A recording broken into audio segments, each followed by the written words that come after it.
Hello, you are listening to Disney Travel Tales, episode number 51. This is a space where you can escape the real world and immerse yourself in someone's recent Disney trip. I'm Jenny, and today I am talking all about the Food and Wine Festival at Epcot. I was just there last week visiting and trying all the things, well, as much as I could, and I can't wait to share it all with you. Make sure to follow us on Instagram at Disney Travel Tales to see pictures from the guest trip and stay up to date on what's going on in the parks. If you're new, make sure to send me a message and say hi. I love connecting with my listeners. I absolutely love doing this show because it allows me to talk Disney. If you're wanting to support, there are two super easy ways to do it. The first is to leave a positive review on Apple Podcast or Spotify. The second is to plan a trip using me as your travel agent. Becoming a travel agent with my favorite agency, Trolley Lane Travel, has been a dream, and there's nothing more amazing than helping people make their Disney vacations come true. Email me at jenny@trolleylanetravel.com or see the show notes for a link to my quote form if you're interested in a personalized quote. Okay, so let's get going. Imagine yourself walking around the World Showcase, eating and drinking from all the food booths, and let's go! I visited the Food and Wine Festival last week and did my best to eat as much food as I could and experience all that the festival has to offer.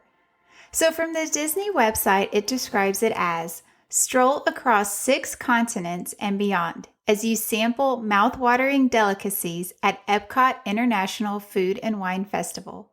Discover a cornucopia of cultures, cuisines, and innovative cooking techniques from chefs worldwide.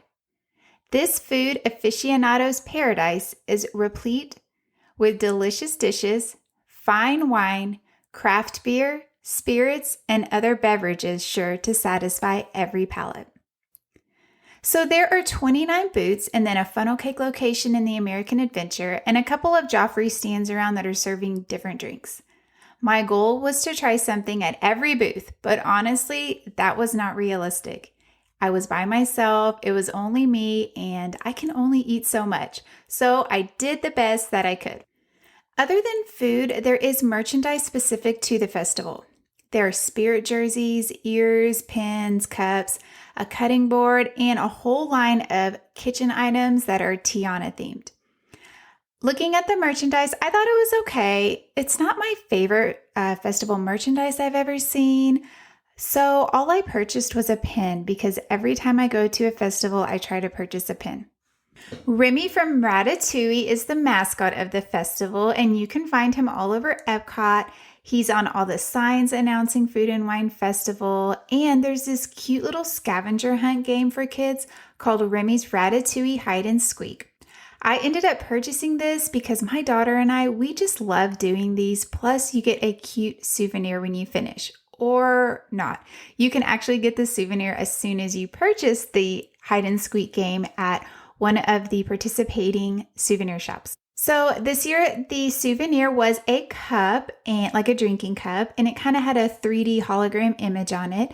There was Figment and a Tiana cup, and I think a Mickey and Minnie cup. I can't remember.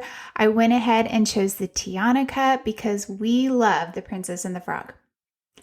I will put a picture of the game and the cup on Instagram so you can head over there to check it out. So on the back of the game, it says, help Remy as he ventures around Epcot to collect the ingredients for his signature dish, Ratatouille. As you find Remy with each ingredient throughout the festival, place the corresponding sticker on the map to represent that location. Each festival has one of these activities, and they are so much fun for kids and even adults. I actually really enjoyed doing it. I didn't finish it because I ran out of time, but it is so much fun, and if you're taking a kid to the festival, this is a great way to get them involved. Another part of the Food and Wine Festival is the Eat to the Beat concert series. These are concerts that go on in the American Pavilion, and you can purchase a meal package from select restaurants, and then you'll have reserved seating at the concert. You can also just show up and sit in the extra seats, or you can just kind of stand back and watch. This is not something that you have to pay for. It's included in your park ticket. And if you happen to be walking by when someone's playing, it's kind of fun to just stop and see what's going on. I did not see a concert while I was there, but this is a very popular part of Food and Wine Festival, especially with the locals. Some of just the bands that they had this year were Tonic, Tiffany, 98 Degrees, Boys to Men, Kenny G, Sugar Ray, and lots more. I'll post a link to the list of all the concerts that they were having in the show notes. However, the main part of this festival is the food and the drinks. So let's just go ahead and I will review what I tried. So my first stop was the noodle exchange booth. This was to the right, or this was right to the left when you're walking into the World Showcase near Disney Traders. I had the Thai shrimp and coconut curry rice noodles with shiitake mushrooms and Thai basil. This is a gluten and wheat friendly dish. And I also had a glass of the A to Z Riesling from Oregon. This was delicious. I absolutely loved this dish.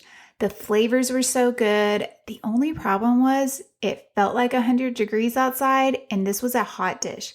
Not only temperature hot, but it was a tad bit spicy. So while I did enjoy it, I bet I would have enjoyed it more on a cooler day. It was actually funny. I found a trash can to use as my table, and this other couple came over and they had a little girl with them and they got the same dish. And so we're eating it and we're all just sweating and we were kind of like, what are we doing? So I definitely think it would be very good on a cooler day because it was delicious. The Riesling was really good. It was smooth and very refreshing. So after that, the next stop I made was at the Swinky Saucy Swine, which was just a few steps away from the last booth. There I tried the soy glazed sticky ribs with green onions and peanuts. This was also really good. There wasn't a table nearby. It was kind of crowded. There were a lot of people at this booth, so I didn't get a picture and I kind of had to eat it while I was walking, but I really enjoyed the flavors and it was easy to eat on the go aside from being a little bit messy. Next up was the booth in China, where I got the pan-fried chicken dumplings with house-made sweet and spicy sauce, and their drink of the day was a watermelon dragon fruit beer, so I went ahead and got that. This was probably my favorite snack. So in case you're not familiar with festivals, the drinks that you order from the booths are really small, like maybe just a couple of drinks. And when they gave me this beer, it was a whole can, which I was kind of excited about. And I'm not even a beer girl, but it was very good and refreshing. The dumplings were perfectly cooked and the sauce was perfect. This was just such a delicious dish. After China, I stopped at the India booth and ordered the crispy paneer with mango curry ketchup. So most of the food at all the booths were small and just kind of a few bites. This was a huge snack. It was probably big enough to feed 2, maybe even 3 people. It was a fried cheese, but it didn't taste super cheesy, which I actually enjoyed. And the mango curry ketchup was interesting. It took me a second to get used to it because I'm actually not a huge ketchup fan, and it was pretty ketchupy, but with the mango and the curry, it was delicious. So I ended up really liking this dish, but again, it was a pretty big dish, so keep that in mind. After this, I stopped at the Alps booth, which was mostly cheese, and since I had just had cheese, I didn't really want any more cheese. So instead, I just got a drink and went with the frozen rosé. This was amazing. Hands down, the best drink of the day, and if I wasn't on a mission to try to get around and try as much food as I could, I probably would have just stayed here. It was so good, and it was really funny. The cast member, when she was getting it for me, she was like, "This is the best drink here." She was right. Over in Italy, I tried the orange blossom panna cotta with seasonal berries, and it was okay. It wasn't my favorite. Honestly, none of the desserts I tried, I only think I tried 2. They weren't great. They were just okay. The savory food, I think, is something they might spend a little bit more time on. But anyway, my panna cotta, it kind of had a weird texture. I've had it this before and it didn't have that, so I'm not really sure. And yeah, the flavor was okay. This dish was just okay for me overall. Next up was Japan, where I tried the teriyaki chicken bun. It was a steamed bun filled with chicken, vegetables, and teriyaki sauce. And again, I loved this. I really don't think I've ever gotten something in Japan I didn't like. And I'm not sure how they do it, but for some reason, their teriyaki sauce is so good. It's like the best teriyaki sauce I've had anywhere. But this dish was delicious and refreshing with the veggies, and I just absolutely loved it. At this point, I needed to take a break from food. I was really wanting to try the cheese bread in France, but it was really hot outside and humid, and I was kind of getting full. So I just passed up that booth. Plus, there was a really long line, and so I just kind of moved on past. My final stop for food was at Appleseed Orchard, where I got the Appleseed Tart and the frozen apple pie drink, which was a non-alcoholic drink. And I liked both of these, but I liked the drink far more than the tart. The drink was so good and delicious. I'm not a huge slushy type fan, but it was really, really hot. This drink was really good. Like, I kept thinking my kids would have loved this drink.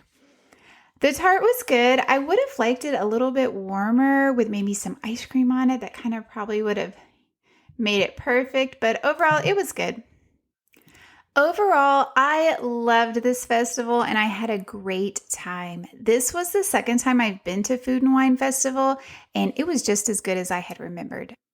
I love food and I love trying new foods, and feel like the food at this festival, it might not be as interesting as the other festivals as far as creativity, but it tastes way better. I appreciate them focusing more on flavors than appearance. So this is definitely a favorite festival of mine, and I look forward to attending it in the future. Another thing I noticed was the crowds were not so bad. I was there in September. Just for a perspective, the crowds in Magic Kingdom were really, really crowded. But at this festival, I felt like it was definitely manageable. In January, when we were there at the Festival of the Arts, the crowds were awful. And I think being that this festival is longer, it runs July 14th through November 19th of this year, people are not so much in a mad dash to try all the things. The longest line I stood in was probably like 10 minutes. I mean, it wasn't long, nothing that I felt like I needed to time. The line in France was very long. I'm not sure how long that actually would have taken, but I also felt like the booths were very efficient in handling the orders and having the food ready. But that might have been also because it wasn't so crowded. So overall, it was fantastic. I highly recommend this festival to anyone. Maybe wait until it's a little bit cooler. I know it's Florida and it's never technically super cold, but I might wait until later October and November so you can really enjoy all the foods because they were delicious.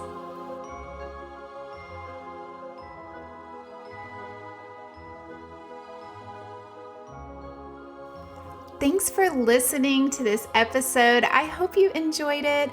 Like I said before, go find me on Instagram at Disney Travel Tales to see videos and pictures of my food and Epcot at the festival. I would love to hear your thoughts and opinions on my thoughts and opinions, so message me or comment over there and let me know what you think. Don't forget to subscribe to the show so you never miss a new episode. I will be back next week with a new travel tale that you won't want to miss. So until then, this is Jenny, and may all your Disney travel dreams become a reality.